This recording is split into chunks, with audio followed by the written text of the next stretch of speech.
ஒரு 20 ரூபாவுக்கு ஆசைப்பட்டு 6 லட்சம் ரூபாவை தண்ட பணமாக செலுத்தியிருக்கிறது ஒரு சிறிய உணவகம்.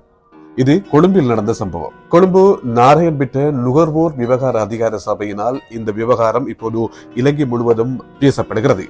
நேற்று முன்தினம் இந்த சம்பவம் இடம்பெற்றிருக்கிறது கொலனாவையில் இருக்கக்கூடிய ஒரு சிறிய உணவகத்தில் 500 மில்லி லிட்டர் கொள்ளளவை கொண்ட ஒரு தண்ணி போத்தல் 70 ரூபாய் தான் அதனுடைய நிர்ணய விலை.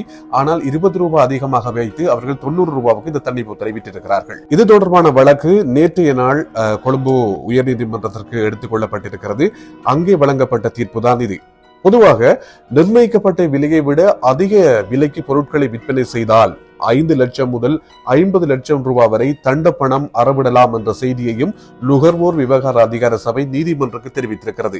இந்த வேளையில் நீதிமன்றத்திற்கு பிரசன்னமாக இருந்த அந்த கடையினுடைய உரிமையாளர் அந்த குற்றத்தை ஒப்புக்கொண்டிருக்கிறார். 20 ரூபாய் அதிகமாக வைத்து தண்ணி போத்தல் விட்டது குற்றம்தான் என்பதனை ஒப்புக்கொண்டவுடன் அவருக்கு 6 லட்சம் ரூபாய் தண்ட பணம் விதிக்கப்பட்டிருக்கிறது. பொதுவாக இவ்வாறான சம்பவங்கள் அதிகளவாக நாட்டில் அண்மை காலமாக இடம்பெற்றுக் கொண்டிருக்கிறது. குறிப்பாக இந்த தண்ணீர் போத்தல் அதில் நிர்ணயிக்கப்பட்ட விலையை விட அதிக விலைக்கு விற்பனை செய்து நிறைய இடங்களில் பல லட்சம் ரூபாய் பெறுமதியான தொகை அவர்கள் அபராதமாகவும் செலுத்தி இருக்கிறார்கள்.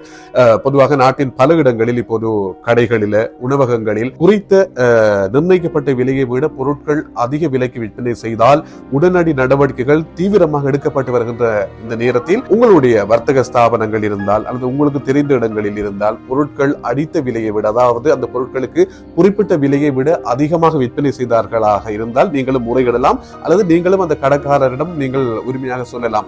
இப்போது குறிப்பிட்ட விலையை விட அதிக விலைக்கு பொருட்களை விற்பனை செய்தால் நீதிமன்ற தண்டனை உண்டு, எனவே அவதானமாக இருங்கள் என்று குறிப்பிடலாம். அதையும் தாண்டி அவர்கள் விற்பனை செய்தால் நிச்சயமாக இவ்வாறான தண்டனைகளுக்கு உள்ளாக வேண்டி வரும்.